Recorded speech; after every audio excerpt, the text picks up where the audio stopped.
මේ තියෙන්නේ ජලීය පෝෂණ මාධ්‍යයක් මත සාරවත්ව වැවීගෙන එන මුගුණුවෙන්න වගාවක්. මුගුණුවෙන්න විතරක් නෙවෙයි. මේ ආකාරයට ගොටුකොළ, කංකුම්, සලාද වගේම තක්කාලි වැනි බෝගත් වගා කරන්න පුළුවන්. ඒක කරන්නේ කොහොමද කියලා අපි බලමු.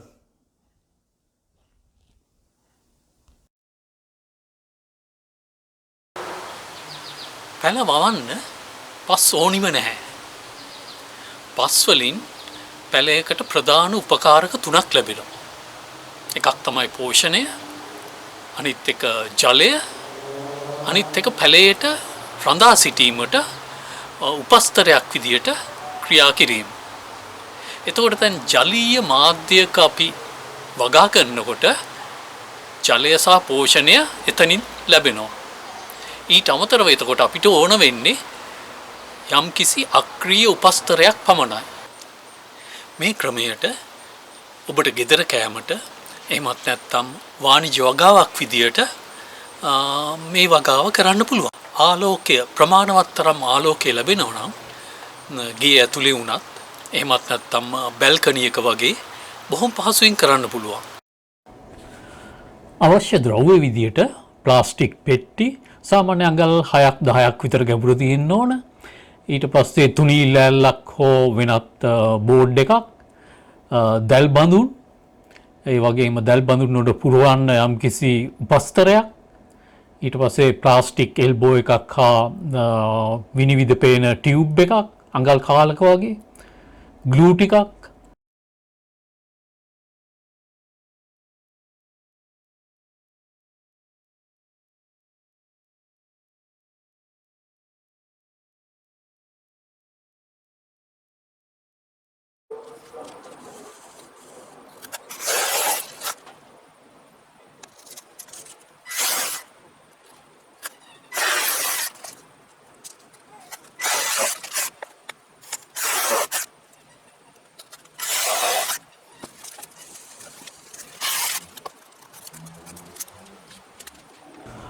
ආලෝකය ඇතුළට වැටෙන්නේ නැති විදියට මේක සකස් කරගන්න ඕන. එහෙම නැත්නම් ඇල්ගී වගේ දේවල් වතුරේ වැවෙන්න පුළුවන්.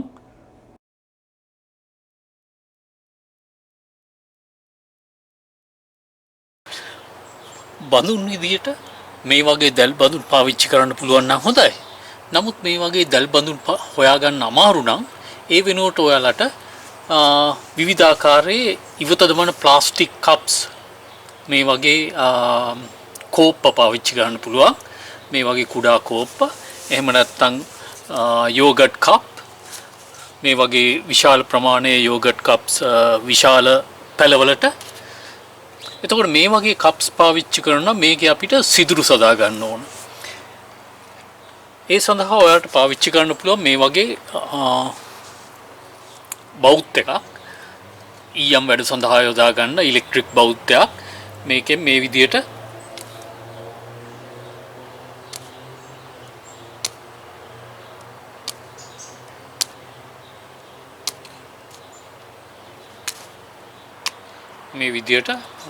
හැකිතරම් විශාල සිදුරු ප්‍රමාණයක් හදා ගන්න ඕන.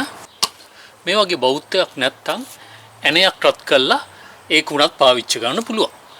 ලොකු පැල සඳහා මේ වගේ ලොකු බාල්දියක් සහ ලොකු බඳුන් පාවිච්චි කරන්න පුළුවන්. දැන් මේ විදිහට ප්ලාස්ටික් එල්බෝ එකයි විනිවිද පේන ටියුබ් එකයි හයි කරගන්නේ ඇතුලේ තියෙන ජල මට්ටම බලා ගන්න. එහෙම නැත්නම් අපිට හැමතිස්සෙම උඩ තියෙන බෝඩ් එක උස්සලා තමයි ජල මට්ටම බලන්න වෙන්නේ. උපස්තරයේ විදිහට මම පාවිච්චි කරන්නේ කොහුබත්. මීට අමතරව දහයියා එහෙම නැත්නම් ලී කුඩු වගේ දේවල් උනත් පාවිච්චි කරන්න පුළුවන්. පාවිච්චි කරන උපස්තරය මුලින්ම වතුරෙන් පොඟවලා ගත්තොත් හොඳයි. ඊට පස්සේ වතුර මිරිකලා ඒවා අපි පෝච්චි වලට දාන්න පුළුවන්.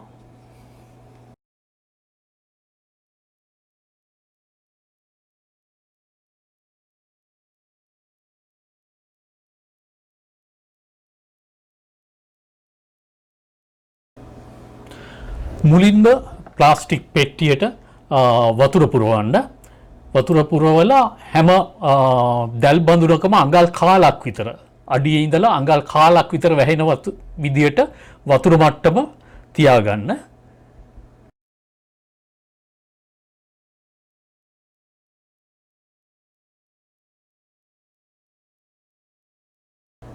මේ විදියට හැම බඳුනකම වතුර අඟල් කාලක් විතර වැහිලා තියෙන්න ඕන අඩියේ ඉඳලා. ඊට පස්සේ ඒ වතුර මට්ටම මේ විදියට මාක් එකක් දාලා තියාගත්තම අපිට හැමතිස්සෙම මේ ලෙවල් එකට එනකම් වතුර පුරවන්න පුළුවන්. වතුර හෝ මීඩියා එක පුරවන්න පුළුවන්.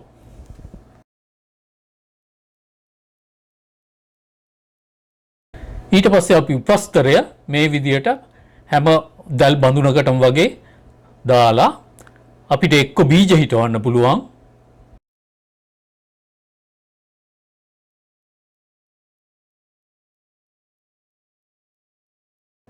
එහෙමත් නැත්නම් දඬු කැබලි හිටවන්න පුළුවන්. උපස්තරය නිතරම තෙත්ත තියාගන්න ඕන. දඬු කැබලි හිටවනකොට නිතරම එක ගැටයක් යට වෙන විදියට හිටවන්න.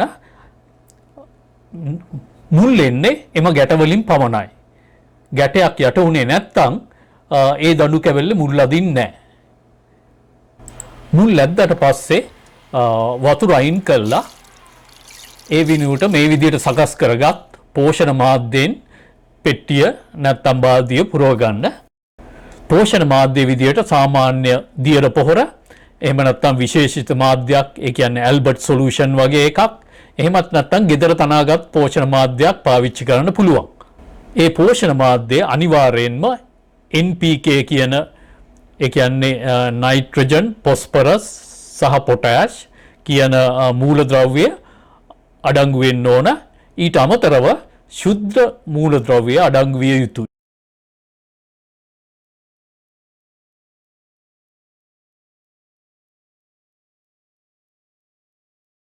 අත්‍යවශ්‍ය නැති වුණත් pH මීටරයක් හා මාළු ටැංකි වලට දාන එයා පම්ප් එකක් තියෙනවා නම් හොඳයි.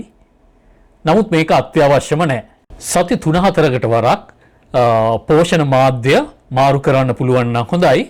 එහෙම බැරි නම් ඒ පෝෂණ මාධ්‍යයටම අලුතෙන් සති 3-4කට වරක් පොහොර තේ හැඳි භාගයක් පමණ එකතු කරන්න. පෝෂණ මාධ්‍ය මාරු කරන්නේ නැත්නම් මාළු ටැංකි වලට යොදන එයා පම්ප් එකක් පාවිච්චි කරලා වතුරට ඔක්සිජන් කලවම් වෙන විදියට යොදන්න. පෝෂණ මාධ්‍යයේ pH අගය 5.5ත් 6.5ත් අතර පවත්වා ගන්න පුළුවන් නම් හොඳයි. එතකොට pH අගය අඩු කරන්න අවශ්‍ය නම් විනාකිරි වගේ දෙයක් පාවිච්චි කරන්න පුළුවන්.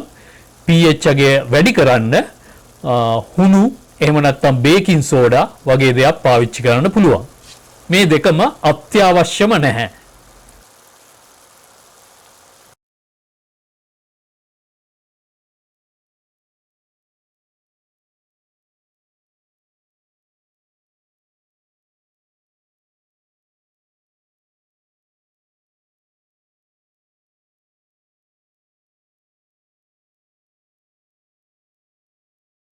මේ පැල වමන්නේ ජලීය රසායනික පොහොර ද්‍රාවණයක නිසා සමහරු හිතන්න පුළුවන් මේව කන එක හොඳයිද නැද්ද කියලා. නෑ එහෙම කිසිම ගැටලුවක් නැහැ. අපි පැලයකට පොහොර දෙන ආකාර දෙකක් තියෙනවනේ. එකක් තමයි අකාබනික. ඒ කියන්නේ රසායනික පොහොර විදියට අපි ඒක ලබලා දෙනවා. අනිත් එක තමයි කාබනික. ඒ කියන්නේ දිරා යන ද්‍රව්‍ය වගේ දේවල් ලබලා අපි පොහොර ලබලා දෙනවා. ඒ කොහොම පොහොර ලබලා දුන්නත් පැලයකට නැත්නම් ගහ ශාකයකට පොහොර ලබා ගන්න පුළුවන් වෙන්නේ අකාබනික ආකාරයට පමණයි. කාබනික විදියට ගහකට පොහොර ගන්න බෑ. දැන් අපි උදාහරණයක් විදියට මෙහෙම ගමු. දැන් නයිට්‍රජන් ඔයාලා ඇහලා ඇති නයිට්‍රජන් පැලයකට ගොඩක් අවශ්‍ය දෙයක්. අත්‍යවශ්‍යම දෙයක් නයිට්‍රජන්. එතකොට මේ නයිට්‍රජන් පැලය ලබා ගන්නේ නයිට්‍රේට් විදියට එහෙම නැත්නම් ඇමෝනියම් විදියට ප්‍රධාන ආකාර දෙක.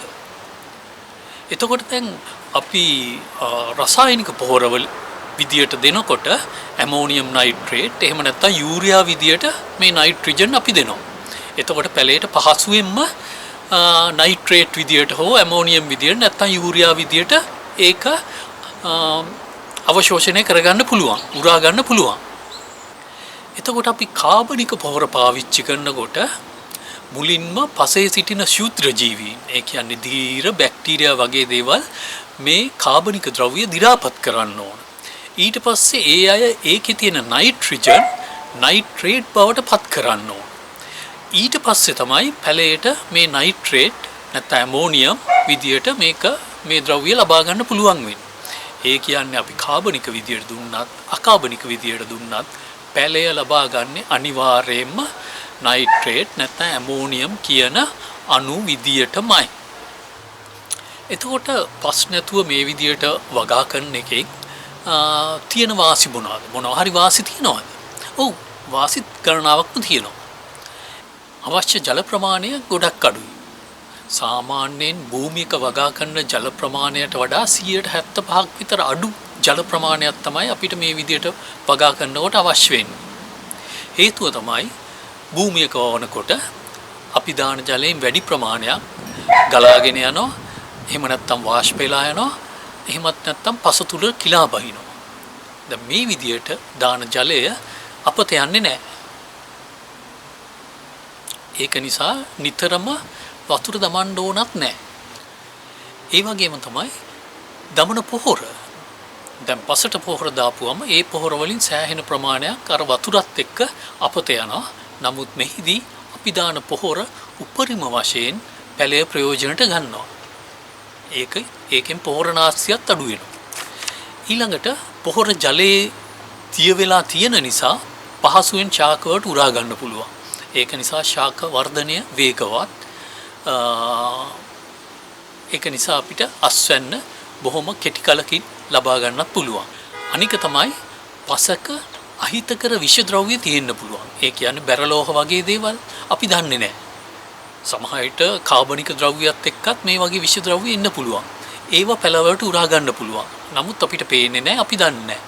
නමුත් මෙහිදී පැලේ උරා ගන්නේ අපි දමන රසායනික පොහොර ද්‍රව්‍ය පමණයි. ඒක නිසා විෂ ද්‍රව්‍ය ශාකවලට ඇතුළු වීමක් මෙහිදී සිදුවන්නේ නැහැ. ඒක අවශ්‍ය ඉඩ ප්‍රමාණය අඩුයි. සුළු ඉඩ ප්‍රමාණයක වුණත් වවන්න පුළුවන්. අවුව වැටෙන ඕනම තැනක මේ වගාව මේ විදිහට කරන්න පුළුවන්. මේ විදිහට ඔබට පලිබෝධ නාශක වලින් තොර වසවිස නැති පලා වර්ග ආහාරයට ගන්න පුළුවන්. මගේ වීඩියෝ ප්‍රයෝජනවත් නම් ලයික් එකක් දාලා ෂෙයා කරන්න.